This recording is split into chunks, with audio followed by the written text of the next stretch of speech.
तुम मेरा चेहरा, मेरा शरीर जला सकते हो, मुझे दर्द दे सकते हो, मगर तुम मेरा हौसला नहीं छीन सकते। वो हौसला जो तुम्हारे लिए डर और मेरे लिए जीत का रास्ता बनता जा रहा है। ये बातें वाराणसी की प्रोफेसर मंगला कपूर के ऊपर बिल्कुल सटीक बैठती हैं, जिन्होंने समाज से उन दरिंदों से जंग जीतकर जिंदगी को खुशनुमा बनाया और आज अपनी अलग पहचान बना ली है। कि फिर हंसी रात हो न हो, शायद फिर इस जन्म में मुलाकात हो न हो,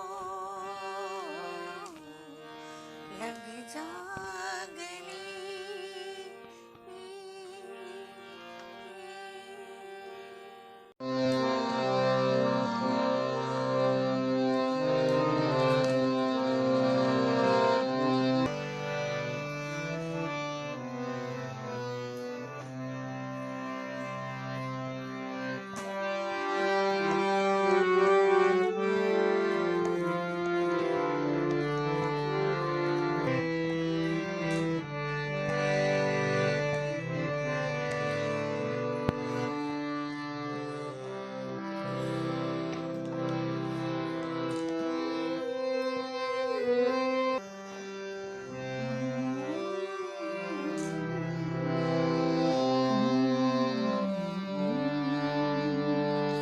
ला ला ला।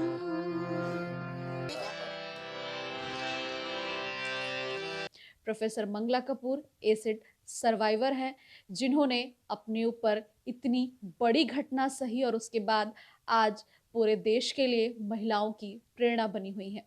12 साल की उम्र थी, अपनों ने ही चेहरे पर एसिड फेंक दिया। 6 साल अस्पताल में गुजारना पड़ा और बर्बरता की उस हद को सह लिया जिस हद से शायद सुन करके लोगों की रूह कांप जाए, मगर हौसला अडिग रहा। प्रोफेसर बनी, पूर्वांचल की स्वर कोकिला कहलाई और आज उन पर डॉक्यूमेंट्री बन रही है, फिल्मों के प्रस्ताव आ रहे हैं। हमारे साथ एसिड सर्वाइवर और महिलाओं को प्रेरणा देने वाली प्रोफेसर मंगला कपूर मौजूद हैं। आपकी हिम्मत को ईटीवी सलाम करता है मैम। क्या वो वाकया रहा और किस तरीके से आपने ये सब सहा? वाकया था, मैं करीब 11:30-12 साल की थी। तो घर में बनारसी साड़ी का बिजनेस था। उसके कारण कुछ विरोधी भी थे, द्वेष था लोगों में, जिसके कारण कुछ लोगों ने हमारे नौकर को पैसा दे करके हमारे ऊपर एसिड अटैक करवाया। रात को 2 से 2:30 बजे के बीच में मैं घर में सो रही थी। ये घटना उस समय की है। मुझे तो ये भी नहीं पता था कि एसिड क्या होता है, तेजाब किसे कहते हैं। लेकिन जब ये हुआ तो भी कुछ समझ में ही नहीं आया कि ये क्या है, क्यों मेरे साथ इस तरह किया गया। हुई एडमिट हुई और करीब 6 साल तक मैं ऑपरेशन पे ऑपरेशन लगातार झेलती गई। डॉक्टरों ने मुझे बड़ी हिम्मत दिया, बेबी तुम पहले से भी ज़्यादा सुंदर हो जाओगी। और शायद यही एक कामना ऐसी थी जिसके कारण मैं ऑपरेशन खुशी खुशी करवाती चली गई कि एक दिन मैं बहुत सुंदर हो जाऊंगी। मुझे नहीं पता था कि इतना बड़ा कुछ हादसा हो गया है। जब मैं 6 साल वहीं अस्पताल में रही और 18 साल की हुई, यानी बच्चे से जवान हो गई मैं बेड पर पड़े पड़े, तब मुझे लगा था कि ये तो बहुत कुछ भयानक सा गुजर गया मेरे साथ। मानने का ऐसा है कि समाज से इतना टूट चुकी थी, भय लग गया था मुझे, चेहरा बहुत विकृत हो गया था। मैं बाहर डर के मारे निकलती नहीं थी। जब पढ़ रही, जब एसिड अटैक को समय 7 में पढ़ती थी, तो प्रयास किया गया कि आगे पढ़ सकूं। लेकिन चूंकि ज़माने वालों ने, बाहर निकलती थी तो लोगों ने इतने ताने कसे कि मैं वो सहन नहीं कर पाई और फिर घर में कैद हो गई। फिर संगीत में मेरी रुचि बचपन से ही थी, अच्छा गाती थी, तो पढ़ाई से पहले मैंने संगीत का सफ़र शुरू किया, जो मेरे पिताजी ने एक जगह एडमिशन करवा दिया। तो वहाँ संगीत गायन की शिक्षा मैंने लेना शुरू की, फिर पढ़ाई भी करती गई। मुझे हिम्मत हुई कि नहीं, आगे मुझे पढ़ना भी चाहिए, और प्राइवेट फॉर्म भर भर के मैंने फिर हाई स्कूल, इंटर और सारी पढ़ाई जो है मैंने ये चूँकि संगीत संकाय से, संगीत एवं मंचकला संकाय अब नाम है उसका, वहाँ से मैंने पीएचडी किया संगीत में। मुझे यूजीसी स्कॉलरशिप भी मिली, जिसके लिए बहुत बड़ी बात है। पीएचडी संपूर्ण करने के बाद नौकरी की समस्या थी आगे, कई जगह प्रयास किया, लेकिन फिर वही चेहरा आड़े आ जाता, कहीं भी मुझे रखा नहीं जाता। फिर काशी हिंदू विश्वविद्यालय में ही महिला महाविद्यालय है,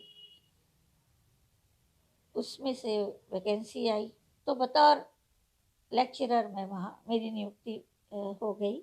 समाज ने उस समय कभी मुझे एक्सेप्ट नहीं किया। लोग कहते थे, यानी जो रिश्ते में लगते थे वो लोग कहते थे कि कहीं ये मत बताना कि तुम लोग मेरे रिश्तेदार हो। और कुछ कुछ जो वेल विशर थे हमारे, बहुत ज़्यादा, उन्होंने मेरी माँ को सलाह दिया था कि भाई इसको एक बार में जहर का इंजेक्शन लगवा दो, काम खत्म हो जाए, तुम जीवन भर इसको कहाँ ढोती फिरोगी। और समाज बड़ी हेय दृष्टि से मुझे देखता था। भाई किसी का मुंह नहीं रोक सकते, आपको जो समझना है समझिए, मैं जो हूँ वो हूँ, अब वो चाहे जैसे भी हो। तो ये भी सहना पड़ा। क्या शादी न करने की भी एक बड़ी वजह रही? हाँ, बड़ी वजह रही। और शादी का तो सवाल ही नहीं उठता। सुंदर सुंदर लड़कियों से लोग शादी करते हैं और बाद में कहीं ना कहीं किसी न किसी कारण से छोड़ देते हैं, जला देते हैं, मार देते हैं, ये सब सुना करती थी। तो मेरे साथ शादी का तो कोई मतलब, मैं चिढ़ती थी शादी के नाम से ये सब सुन के। और मुझे लगा कि परित्यक्ता कहलाने से तो ज़्यादा अच्छा है मैं स्वच्छंद रहूं और खुद जो मुझे करना है अपने पैर पे खड़ी होकर करूं। जिंदगी में बदलाव सीरत लेकर के आई, किस जी, तरीके से उसकी शुरुआत हुई? बदलाव बहुत बड़ा तो उसी समय आ चुका था जब मैं पढ़ा रही थी, और जब मैं बीए में थी तब मेरी आवाज़ सुन के कुछ लोग मेरे पास आए और उन्होंने मुझे गाने के लिए प्रस्ताव रखा, हर जगह कार्यक्रम देने के लिए। तो वो पहले तो बहुत डरी, लेकिन फिर मैंने स्टेज करना शुरू किया, तो नाम होना तो उसी समय से शुरू हो गया था। लेकिन प्रोफेसर बनी, वो भी एक अच्छा अनुभव था।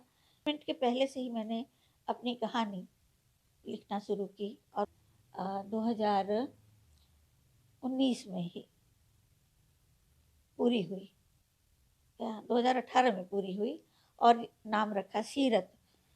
तो सीरत जब आई है समाज में, तो सीरत जिन जिन लोगों ने पढ़ा उनके बहुत सारे मेल कॉल मुझे आए, और सीरत की बड़ी तारीफ की और ये कहा कि मैडम आपकी सीरत बिना रोए हम लोग नहीं पढ़ पाते, एक बार में कभी नहीं पढ़ पाए।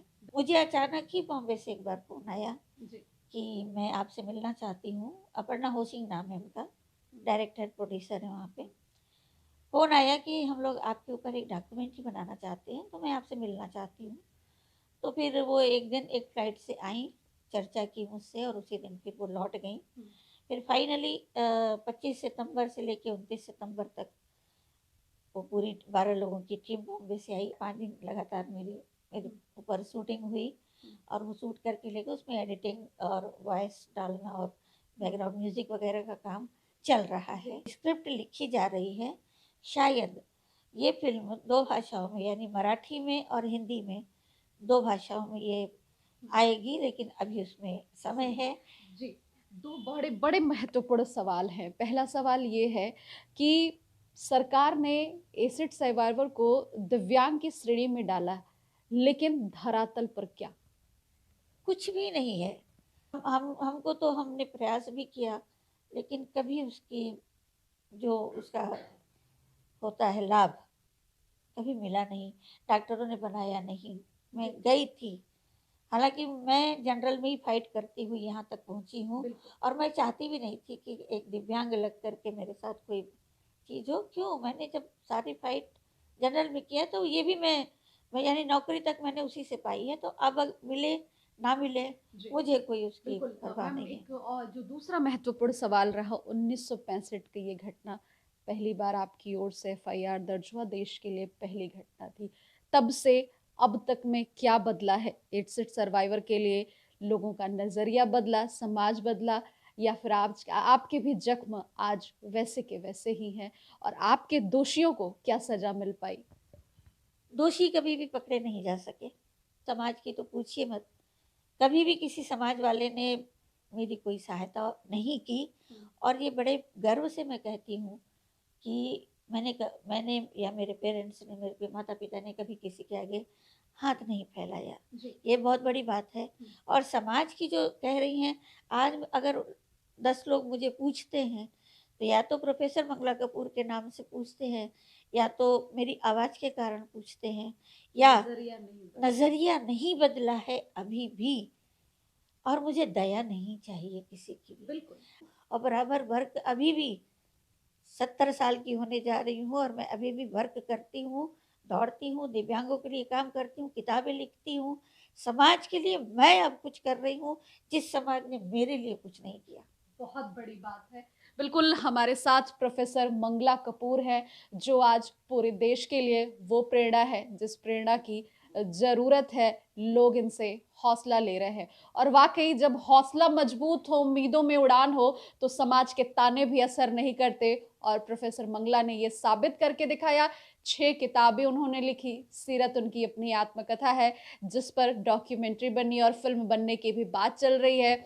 बॉलीवुड की अभिनेत्रियां इसमें रुचि दिखा रही हैं और निश्चित रूप से ईटीवी भारत भी प्रोफेसर मंगला के इस हौसले को सलाम करता है। आज न सिर्फ उन्होंने महिला होने के नाते समाज को एक बड़ा संदेश दिया है, बल्कि समाज में उस घटिया सोच रखने वाले लोगों के मुंह पर तमाचा जड़ा है, जो चेहरे के बनावट को लेकर के व्यक्ति को जज करते हैं। प्रतिमा तिवारी, ईटीवी भारत, वाराणसी।